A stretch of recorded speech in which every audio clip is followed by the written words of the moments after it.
Because here's the thing. Before I became a dad, I would have thought that if I had a child, I would want him to grow up to be just like me.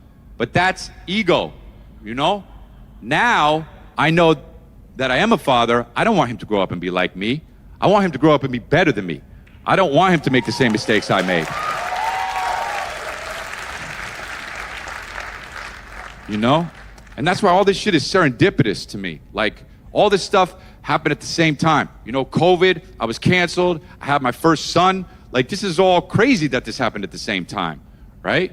So I took time and I stayed home. I stayed home for a year. And, I stayed home for two reasons, because of COVID and I was canceled, right? Like, I didn't want people to be like, don't cough, oh, and also, fuck you, right? So, that's a real stay-at-home motherfucker.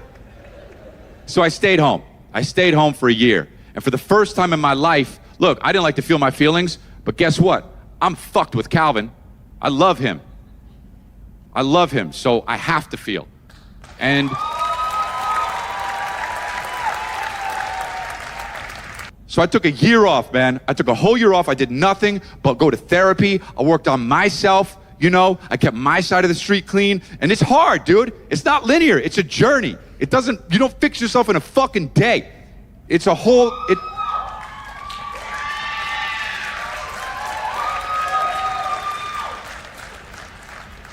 Yeah, man, I took a year off. And then I got back on stage and people got re-mad, I got back on stage and people were just like, what the fuck, you? People were like, but I typed so fucking hard.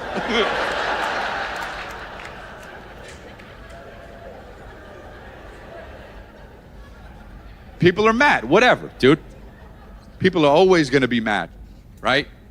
They don't want you to change, that's the truth. People are always gonna be mad. And I see that shit, man, I see it. I had to stop looking online, but I see it, Like, there's a guy who wrote an article the other day, and dude, he goes like this. It was like, Chris Lee is back. Does anyone give a shit? Dude, and the article was basically like, are you serious? Are we gonna just let Chris Lee back? Seems like, dude, he says, seems like a layup for comedy clubs not to book Chris Lee. My favorite part is, he goes like this, we gotta keep comedy clubs safe from Chris D'Elia. Like, dude, what are you talking about? I'm not Voldemort, you know what I mean? Like, I'm just a guy and I'm just trying to do better, okay?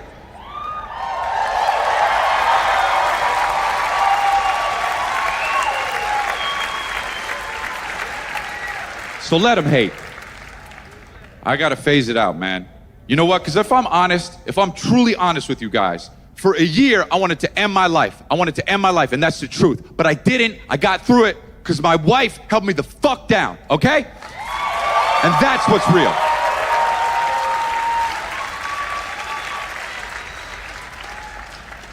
And I see that shit, man. I see that shit, and here's the other thing. I know how I fucked up. I know. I'm me. I'm the one that knows what I did and what I didn't do. Me. I'm me. I'm at home with my family. I see the heartbreak on my wife's face, the shit that we have to deal with, and then she gets bullied online. I see that shit. I see my dad's face and how he aged 10 years in 2 years because of the stress, the situation in my family that I put myself in these situations, and that's why my dad's stressed out. I have to deal with that shit. Me.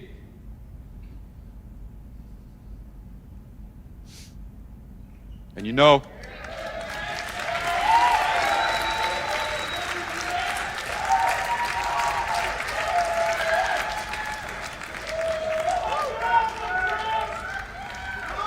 Thank you. Thank you.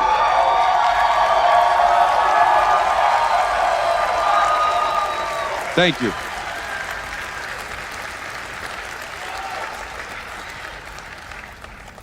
If I'm honest, I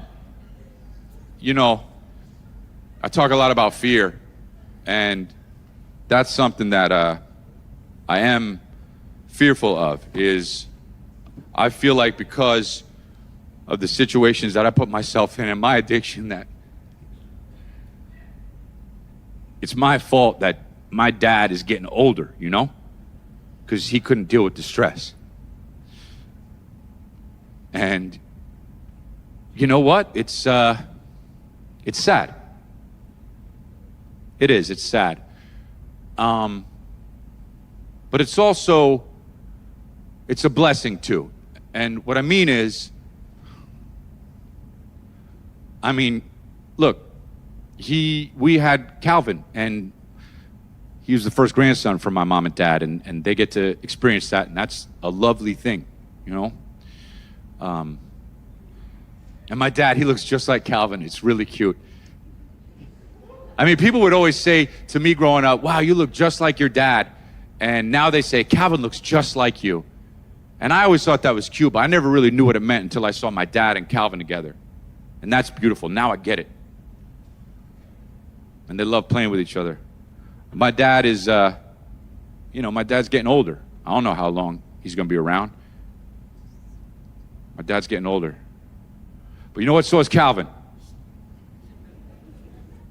And it's sweet, man. It's bittersweet because I see the two of them together. My dad loves playing with Calvin. Calvin loves playing with my dad. And I saw them the other day on the couch together. And my aging father was looking at Calvin, just playing with a truck. And my dad had a moment where he pat Calvin on the back.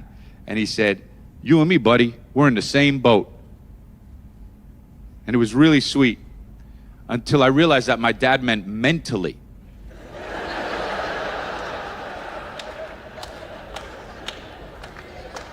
That's what he meant. My dad was making a joke, but it's true, you know? And isn't that a motherfucker? He was making a joke because he's scared of dying, and that's what I do, man. Like father, like son. But it is crazy, and it is true. Like there is gonna be that moment where my dad and Calvin are in the same boat. They're gonna have that moment, that exact moment where Calvin is growing and my dad is dying. And they're gonna have that exact same moment where they have the exact same mental capacity. And they're gonna look at each other and they're gonna be like, Bardar.